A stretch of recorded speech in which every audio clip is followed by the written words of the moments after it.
What's up, YouTube?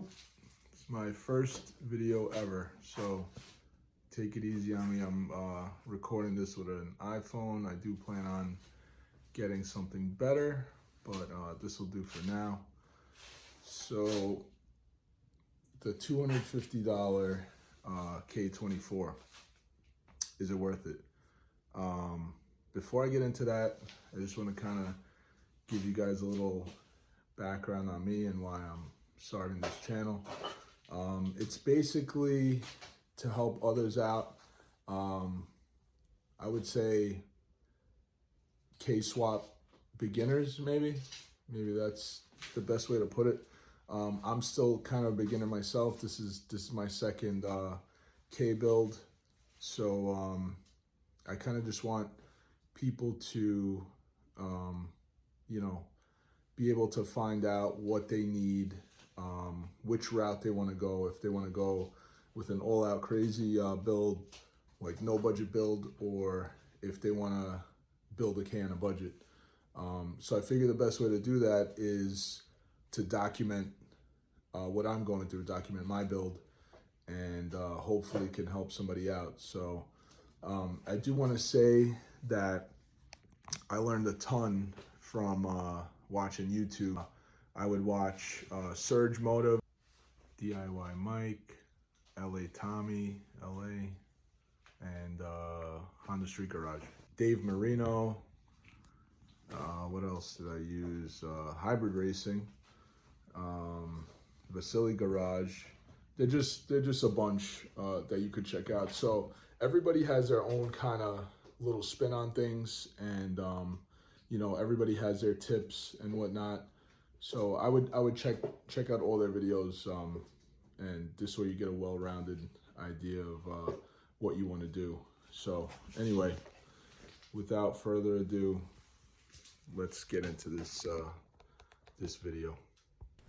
All right, so here it is. It's a K24A2 from a 2004 USDM TSX. As you can see, it's got a lot of wear on it. Now for $250, something's going to be wrong with it, but we'll go more into that a little bit later.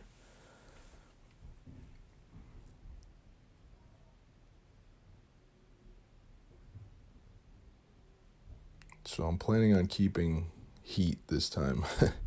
Last build I did not have heat, so heat is a must. See, the accessory is still on it. Fuel rail, the water pump housing with the water pump, that's going to come off when we put that on the stand. So here we mounted this up so we could get it on the stand. Now, the tools help a lot. This is $180 from Harbor Freight. It's really helpful if you're doing it alone. I would say if you had maybe 2 or 3 guys, you wouldn't need it. You could just lift the engine up yourself and kind of put it on the stand. But for a solo mission, it's definitely a good tool to have. Like I said, $180 Harbor Freight. And up we go.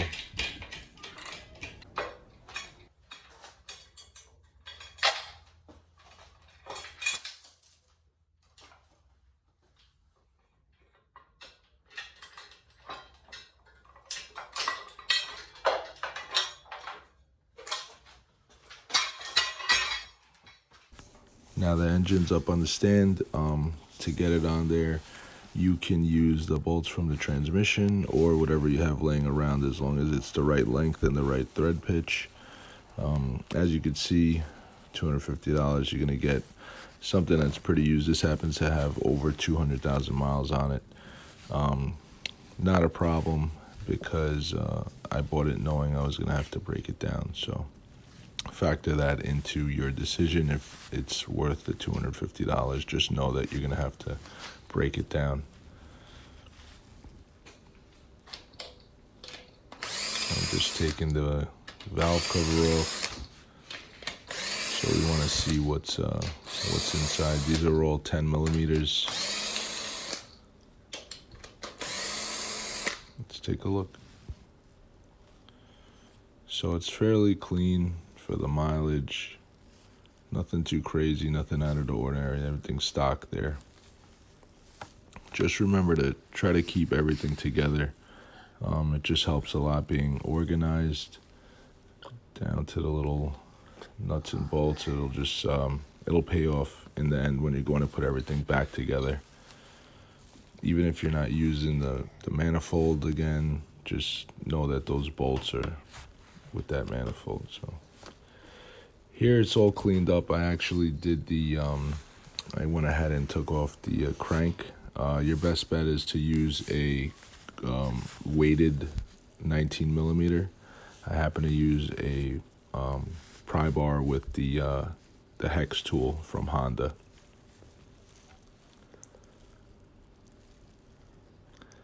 There she is, a bit cleaner than before. So here you have the timing cover off. Get a look at what it looks like. Now when you want to take the head off, you got to remove all of this first.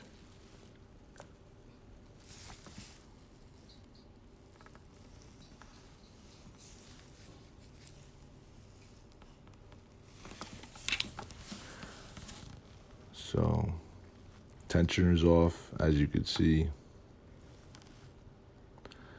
Now there is an order to take these off. These are all going to be 12 millimeters. You could use a long socket. I already cracked these loose with a pry bar, but when you go to do this, just follow the order.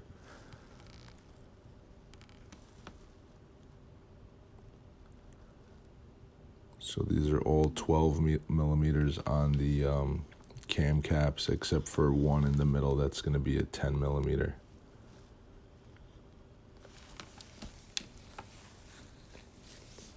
So there's a little trick because they're going to be stuck. So what you do is you take two of the bolts and you just kind of wiggle them in there, and the cap will pop off. It's a nice little trick.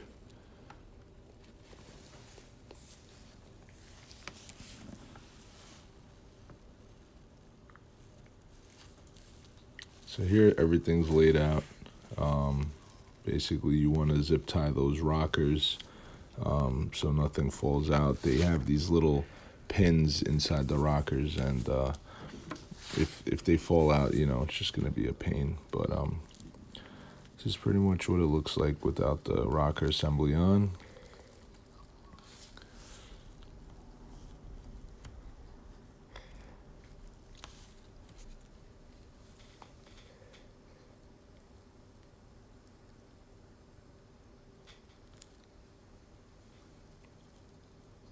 So these are the lost motion springs.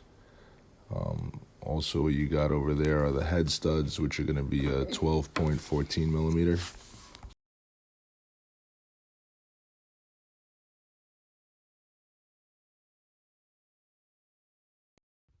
So basically I got this motor for $250, the full long block K24 A2 out of a 6-speed manual TSX. I knew going into this that cylinder 1 was bad. Talked it over with my buddy Evan, Bland Sarcasm, and we were like, what could it be? So he was saying either it could be a burnt valve, or maybe piston rings were fried. So let's take a look. All right, so let's take a look. So yeah, there seems to be some flaky residue on top of the pistons, as you can see. Let's take a look at the bottom of the head. And yep, right away there you can see the hole in the valve right there. So that's the reason for the low compression.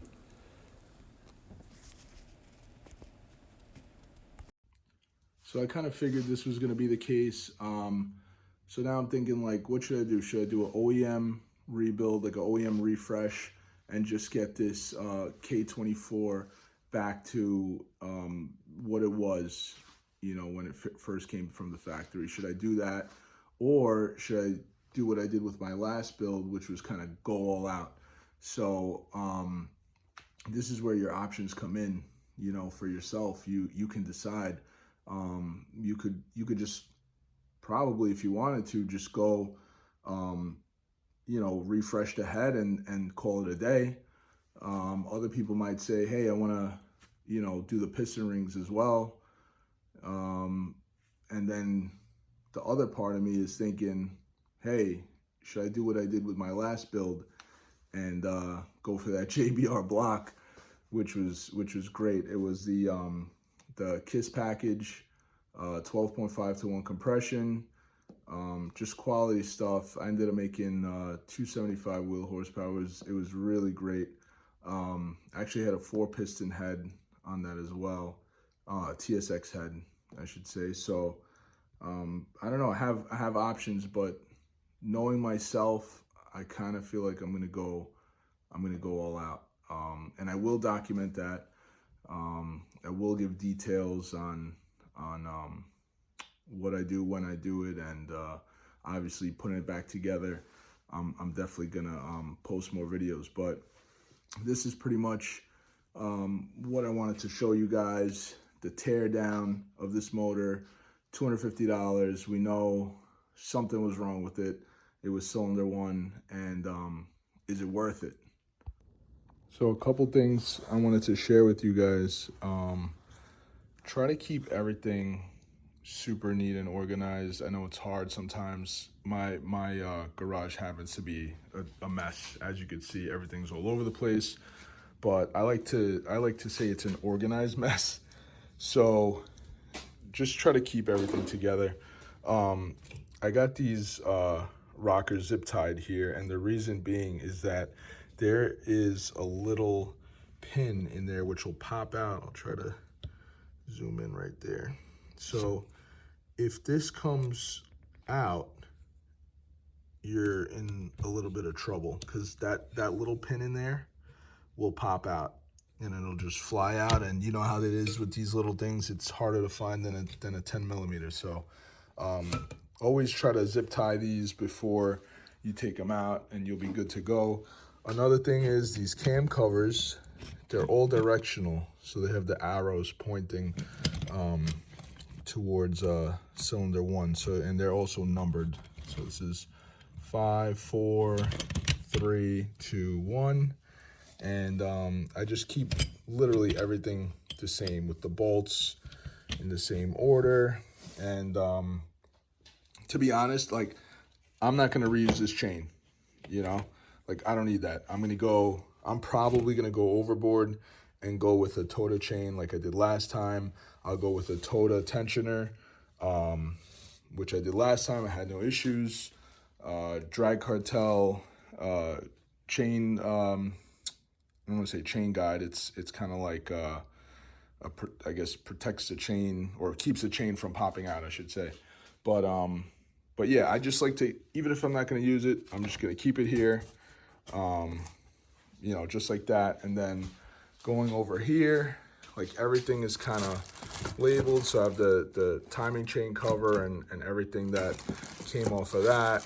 I have my intake manifold bolts right here. Obviously the post mount. These right here are lost motion springs. I probably will get new ones. They're fairly cheap.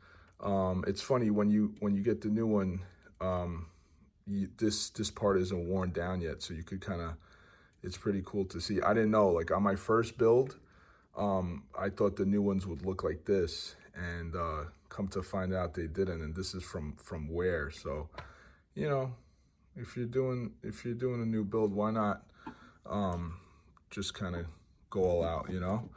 But yeah, these are here. Even though I'm not going to use them, I'm going to keep them here for a while. That's just me. And yeah, everything, even, I won't be reusing these either for the valve cover, but just throw them in a bag, you know. It's always good to just keep everything together. Obviously, mega important. Outside, it tells you right there, outside, inside. When this goes behind the crank right here, the pulley. Yeah, let me show you. So it'll go right here. And you just gotta be super careful not to lose that. But yeah, so it'll go like that, and it tells you outside, so you know where to go. But yeah, so we're rocking and rolling on this. Yeah.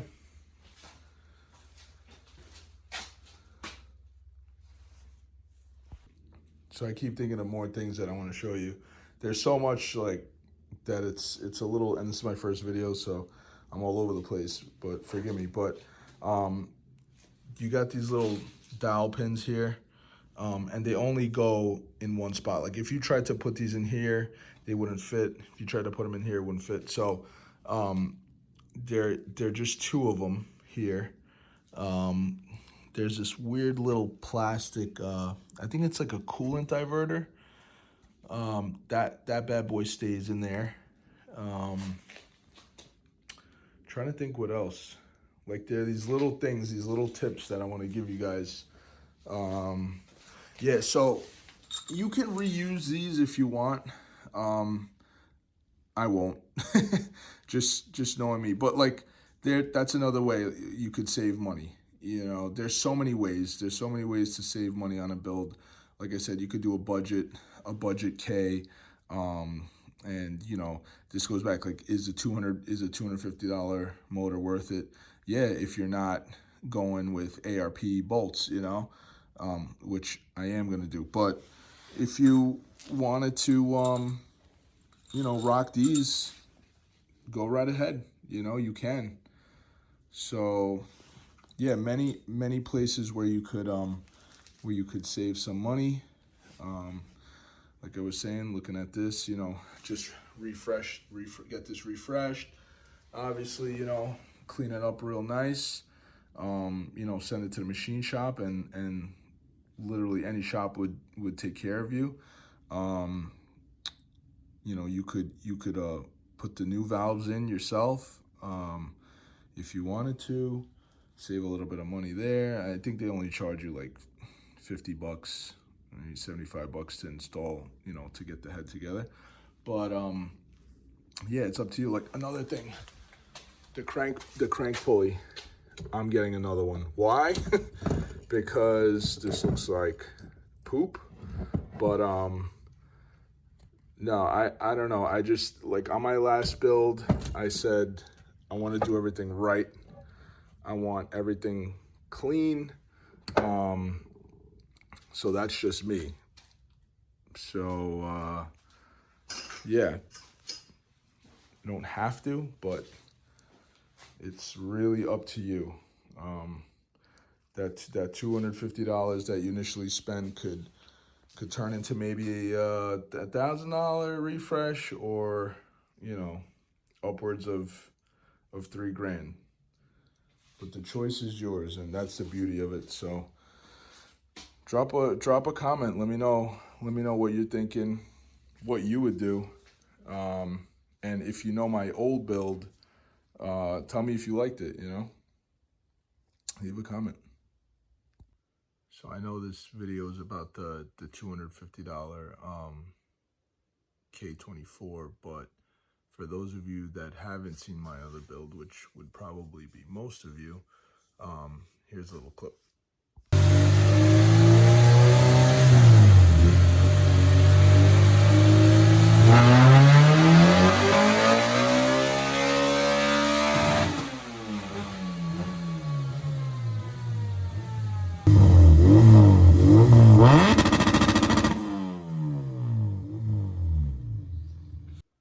So that was a fully built motor, built bottom end, 12.5 to 1. It's a JBR block, 4-piston ported TSX head.